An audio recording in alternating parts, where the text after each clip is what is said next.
Ako nga po pala si Lori Morandarte. Dumating po ako sa Russia noong September 1988. At nag-aral po ako dito sa Russia ng Russian language sa Georgia. And then nag-move po ako sa Kazakhstan to study dentistry. After that po, nag-move kami sa Moscow. Ako nga pala si Bobby Morandarte. Dumating ako sa Russia noong November 29, 1989. Nag-aral ako ng preparatory Russian language sa Yerevan, Armenia. Nag-first course ako ng engineering sa Bishkek University sa Kyrgyzstan. Ang trabaho ko naman ay isa akong front desk attendant sa isang kumpanya dito sa Moscow. Ako po kasi noon, galing ako sa malaking pamilya.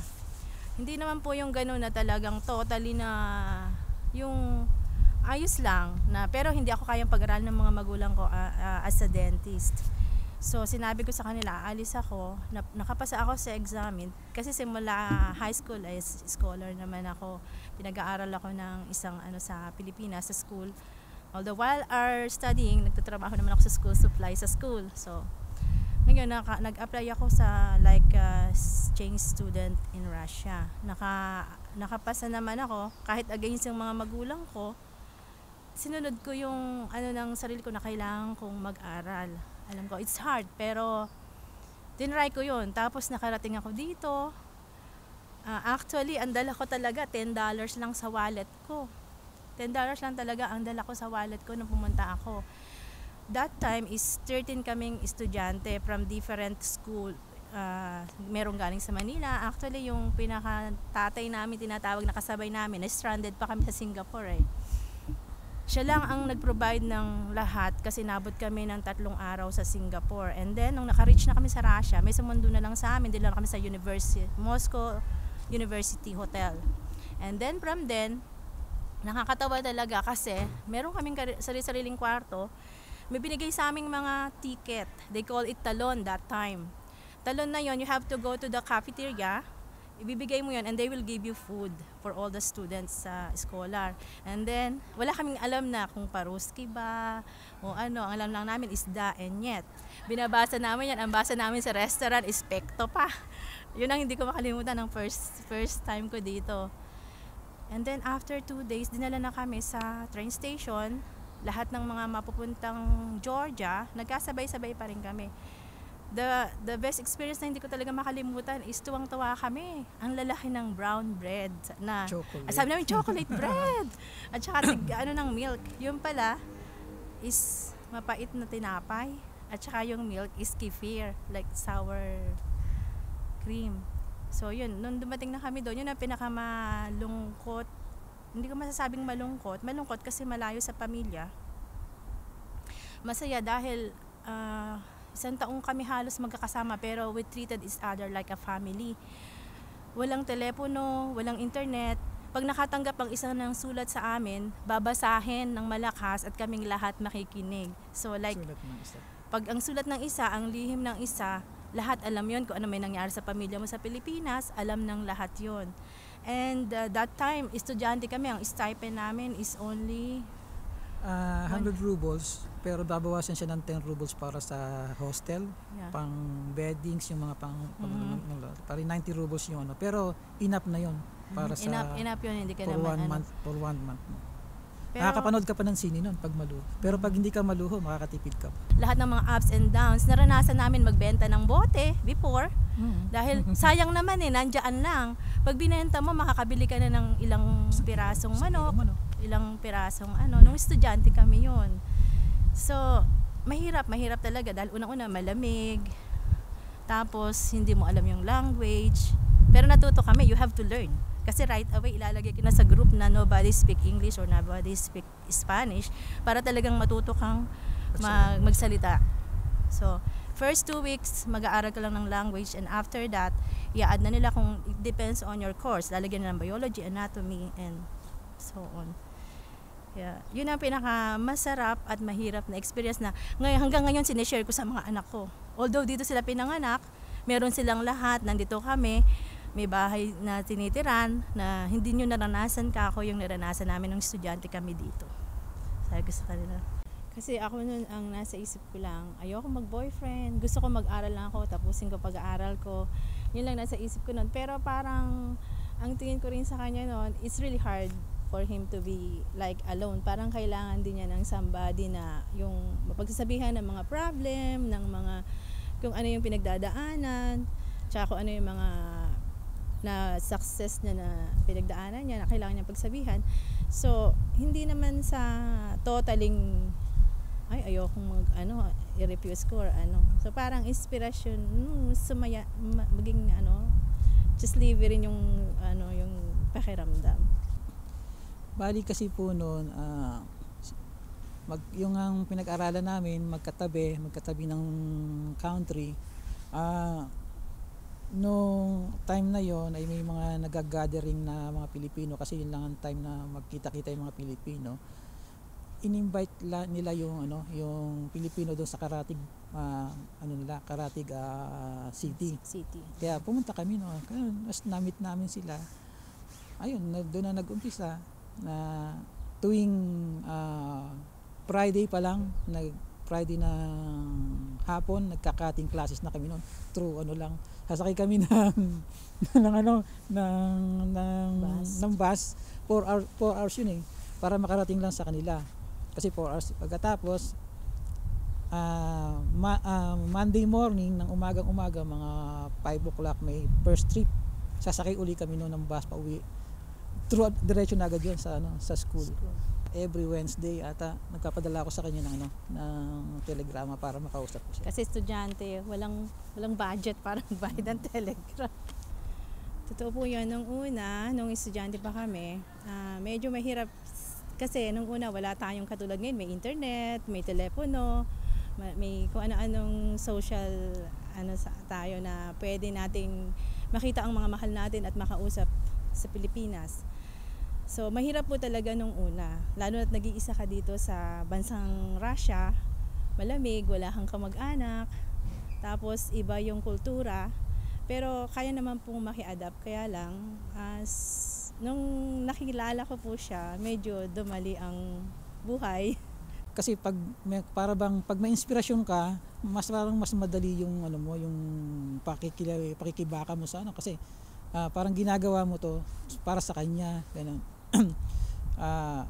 Yung sabi niya na walang mga gadget noon. Noon naman, nung panahon namin na noon, kasi nga una akong nag-move sa kanya rito, ang ginagawa ko, pumunta ako ng Central Post Office dito, nagpapadala ako ng telegrama sa hostel niya para makausap ko siya. Pupunta siya sa Central Post Office naman sa Kazakhstan para makausap ko siya. Yun lang. Pag 15 minutes, cost mo na yung siguro ng 15 rubles, mga gano'n. Niligaw ko sa kanya. Dalawa kasi kaming estudyante doon sa Frunze, Kyrgyzstan ngayon.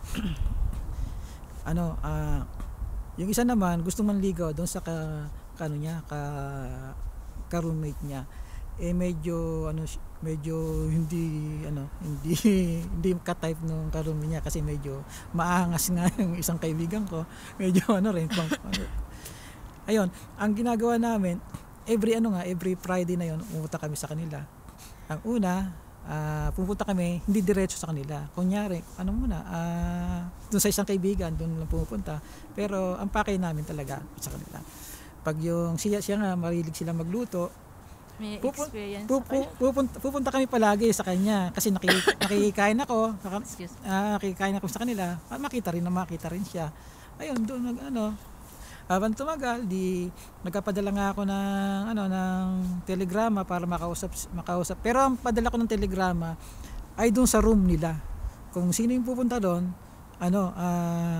kasi room 1, yung room 1 na yun, may dumating na telegrama, kung sino makakakita doon, yung mga ka-roommate niyang dalawa, alam na pag nanggaling sa akin, siyang ang gusto kong kausapin. Kaya siya palagi, ito yung telegrama mo, punta ka doon sa yun. Nagsimula na nun. Kasi po kami noon is treated nga as like one family.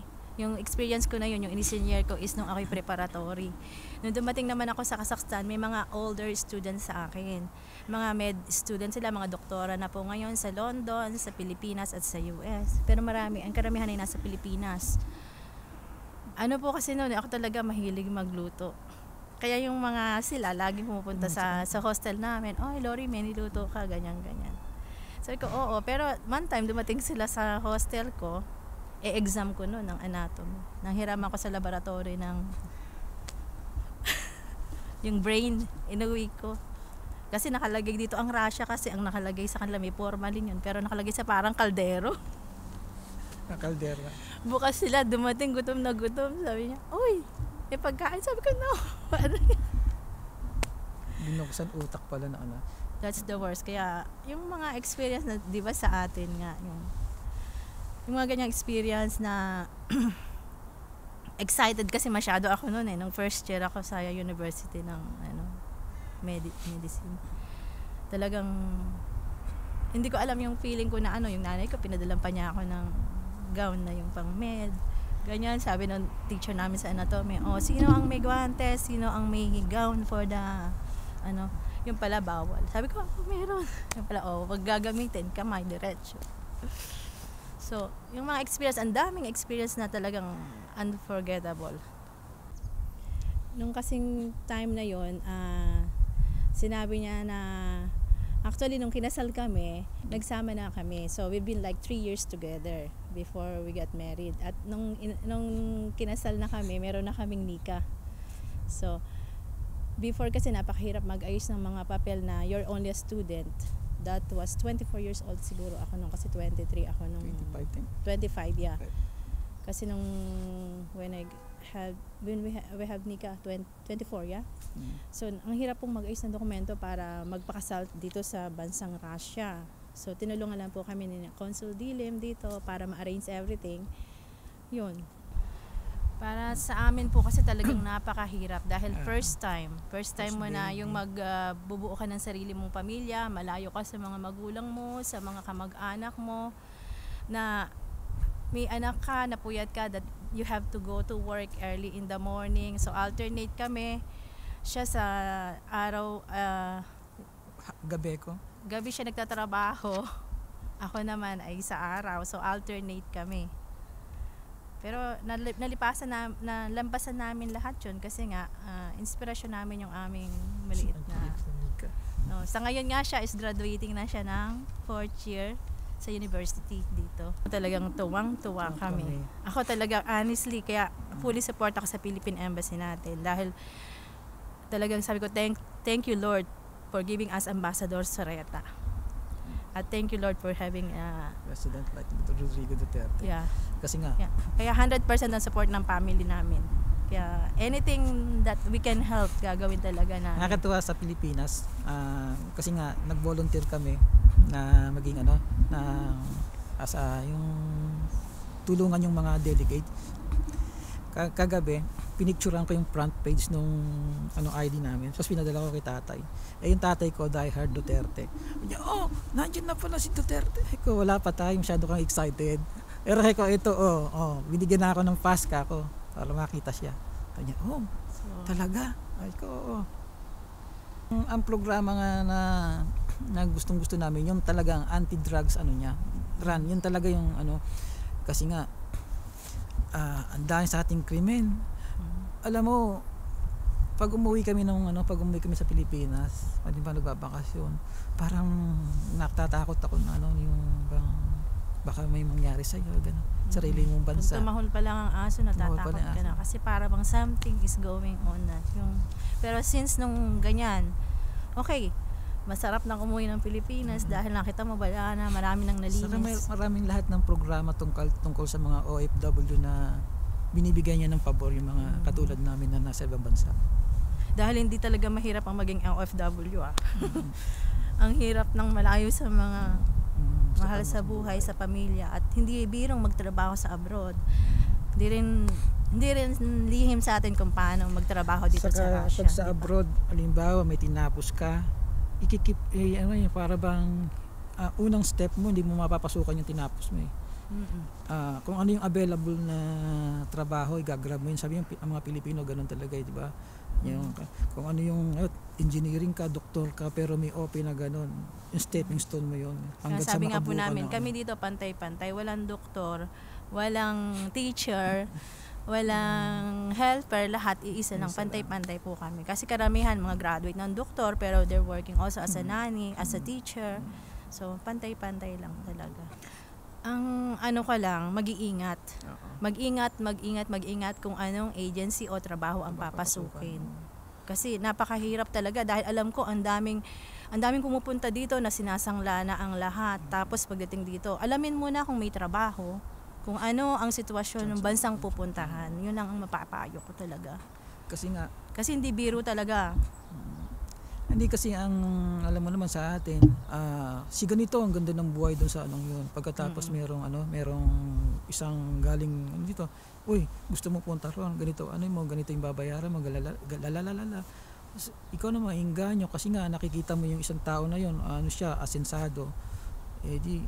Sige na nga, sanla ko ngayong bahay ko. Yung pala, pagdating dito pala, hindi natin alam. Kahit sa bansa, hindi lang sa Russia, kailangan alamin natin talaga muna ang pupuntahan natin. Para sa akin, maraming salamat po at kayo ang aming naging presidente. Salamat po sa lahat ng inyong programa, anti-drug program at lalo na po sa mga OFW na program.